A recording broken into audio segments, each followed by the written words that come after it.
Oggi,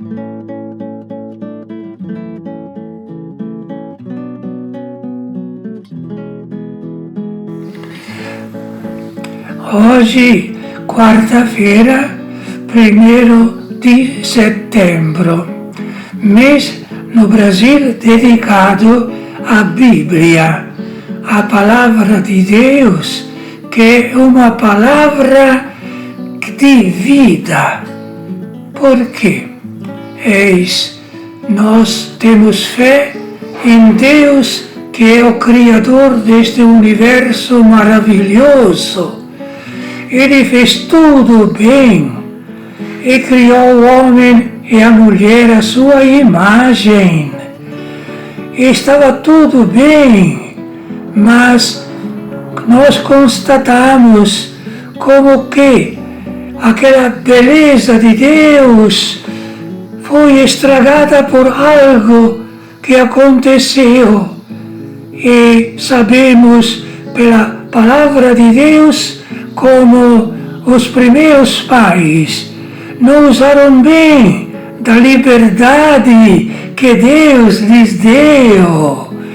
E eis o pecado original. Eis que constatamos em todas as pessoas, desde as crianças e adultos, notamos que a nossa inteligência, a nossa razão, não sempre enxerga bem. Por quê? É porque os nossos primeiros pais não confiaram em Deus. E aconteceu então que, separando-se da confiança em Deus, entrou o mal no mundo. E o mal é não enxergar bem, é sentir tantas falhas.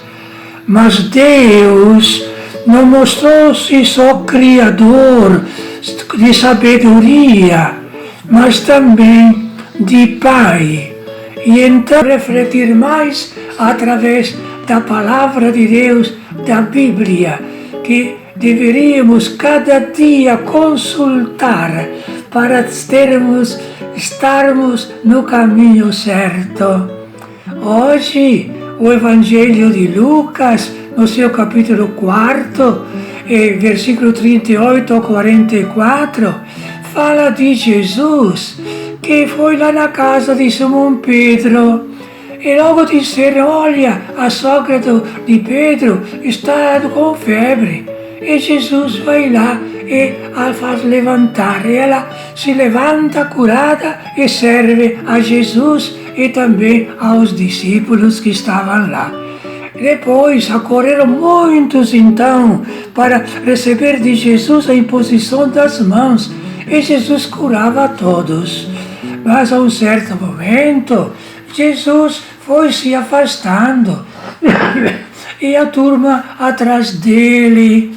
E Jesus disse: eu tenho que ir também em outros lugares, porque a missão de meu Pai é de anunciar a boa nova a todas as criaturas.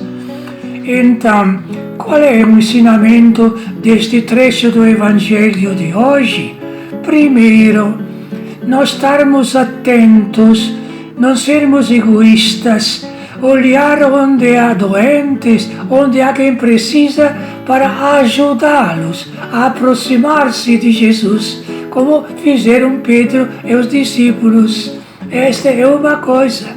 E outra, lembremos que Jesus, sim, poderia fazer ainda hoje tantos milagres, mas Ele hoje conta com a nossa colaboração, porque cada um de nós que é curado, que tem saúde, onde há quem precisa, para ajudá-los a aproximar-se de Jesus, como fizeram Pedro e os discípulos.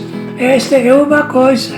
E outra, lembremos que Jesus, sim, poderia fazer ainda hoje tantos milagres, mas Ele hoje conta com a nossa colaboração, porque cada um de nós que é curado, que tem saúde, tudo isto Deus lhe dá para quê? Para amar e servir. Eis aqui a mensagem grande. Sabemos nós que temos saúde, né? Amar as pessoas e servir aqueles que necessitam. É sim, porque mais nós servimos os outros e mais nos sentimos bem, porque nos sentimos assim mensageiros de Jesus. É importante, sabem, né? Quantos doentes na minha vida encontrei que tinha tanta doença, mas quando se preocuparam também pelos outros, as próprias pequenas doenças quase desapareceram. Rezemos destes dias, especialmente por 3 irmãs que são franciscanas do SOS, mas 3 colegas delas de Curitiba estão hospitalizadas com Covid. Elas que servem tanto, curam tanto, sejam curadas para amar e servir cada vez mais. E a minha bênção hoje vai então a todos os doentes, especialmente as pessoas que se dedicam aos doentes, eles também sofrendo. E Deus os abençoe, porque Ele é Pai, é Filho e Espírito Santo. Amém.